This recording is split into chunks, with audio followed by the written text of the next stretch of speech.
आप देख रहे हैं KKS नवाबगंज। आपको बताते चले, नवाबगंज क्षेत्र के बरखेड़ा रोड की ये समस्या, जनता की समस्या को माननीय डॉक्टर MP आर्य विधायक जी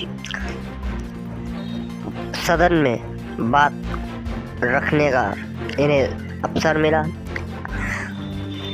और साथ ही तमाम मुद्दों पर अपनी बात रखी। आइए देखते हैं मामला क्या है।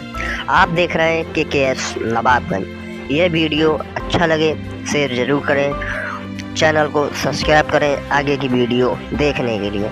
जय श्री राम। अभिभाषण पर आपने मुझे बोलने का अवसर दिया, इसके लिए मैं आपका आभारी हूँ। माननीय अधिष्ठाता जी, समय बाद में कम रहता है, इसलिए पहले अपनी विधानसभा के विषय में कुछ बातें रखूंगा, कुछ समस्याएं रखूंगा। महोदया, मेरी विधानसभा में नवाबगंज से बरखेड़ा एक ODR है जिसमें अप्सरा नदी बहती है। अप्सरा नदी के अधकड़ा रब्बानी बेगम गांव के पास में एक पुल है जो बहुत सकरा होने के कारण से अक्सर बाइक वाले या रात में चलने वालों को दिखाई नहीं देता, उससे कई बार डेथ होती है, ब्लैक स्पॉट है। मेरी सरकार से अपेक्षा है कि वहां पर एक नए चौड़े पुल का निर्माण हो जाए। ऐसे ही नरहरपुर और नकटपुर के बीच में बहगुल नदी पर एक पुल की महती आवश्यकता है। मेरी सरकार से अपेक्षा है कि यहाँ भी एक पुल बन जाए। ग्राम अमीन नगर के पास में दोहा नदी बहती है जो पिछले कुछ सालों पहले गांव के पूरब में बहती थी, अब पश्चिम में बहने लगी है और अब इस तरह से कटान कर रही है कि अगर उसका ठीक से सुदृढ़ीकरण नहीं किया गया तो ये बीच गांव से निकल जाएगी और गांव दो हिस्सों में बढ़ जाएगा, तो उसके जरा सुरक्षा की व्यवस्था हो जाए। इसी तरह से मेरी विधानसभा में एक स्थान है सेथल। सेथल में एक गवर्नमेंट पॉलिटेक्निक है जो MSDP के तहत बना हुआ है, लेकिन संचालित नहीं हो पा रहा है, बिल्डिंग को नुकसान हो रहा है, लोग दरवाजे और खिड़कियां उखाड़ रहे हैं। अगर उसको चालू कर दिया जाए तो मैं समझता हूं ये मेरी विधानसभा के लिए एक बहुत आवश्यक चीज रहेगी। महोदया, आज विषय माननीय राज्यपाल महोदय के अभिभाषण की पर चल रहा है। महोदया, प्रदेश की सर्वजन हिताय सर्वजन सुखाय की सरकार गांव, गरीब, किसान, मजदूर, महिला, युवा, व्यापारी सभी के हितों को ध्यान में रखने वाली सरकार है और माननीय राज्यपाल महोदया ने अपने भाषण में सभी के हितों में सरकार द्वारा किए जा रहे कार्यों को ही इंगित किया है। मेरे विपक्ष के साथीगण चर्चा कर रहे थे, बराबर आलोचना, लेकिन मैं उनसे कहना चाहता हूं कि उन्होंने अपने समय में क्या किया था, जरा गिरेबान में भी झांकने का काम करें। इस समय सरकार के द्वारा जो काम किए जा रहे हैं उन पर मेरा कहना है कि जिसकी जैसी सोच है उसे वैसा ही नजर आता है।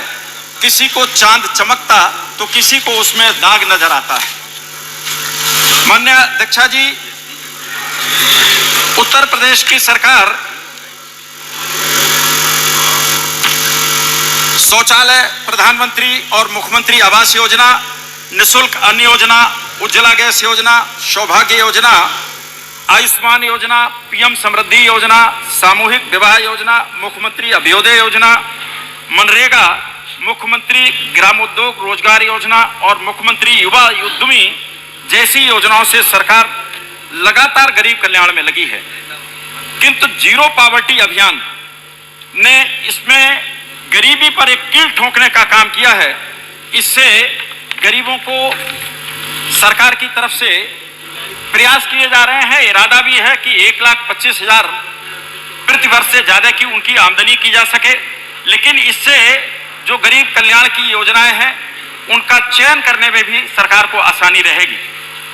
और एक अभिनव योजना खासतौर से जो मुझे बहुत अच्छी लगी वो है मुख्यमंत्री युवा उद्यमी योजना, जिसके तहत जो काम करने वाले इच्छुक युवा हैं, चाहे वो शिक्षित हैं, अल्प शिक्षित हैं, गरीब वर्ग के हैं या मध्यम परिवारों के हैं, काम करना चाहें तो 5 लाख रुपए तक का बिना ब्याज का लोन सरकार उपलब्ध करा रही है।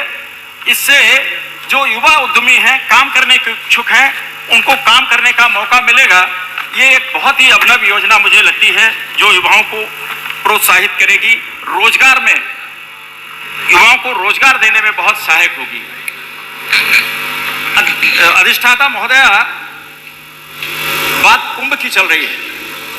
मैं कहूंगा कि आज तक के इतिहास में विश्व के सबसे बड़ा आयोजन और वो भी सफल आयोजन, इसके लिए मैं प्रदेश के मुखिया माननीय योगी आदित्यनाथ जी को धन्यवाद भी करूंगा और उन्हें बधाई भी देता हूं। ये इस तरह का आयोजन कि मां गंगा में स्नान के लिए आयोजन स्थल पर सुव्यवस्थित आवास व्यवस्था, सुगम रास्ते, स्वच्छता, स्नान की व्यवस्था, सुरक्षा, प्रकाश, भंडारे, धन्यवाद माननीय और आध्यात्मिक भजन प्रवचन। धन्यवाद माननीय सदस्य माननीय कमलाकांत राजभर जी। महोदया, धन्यवाद। महाकुंभ में देश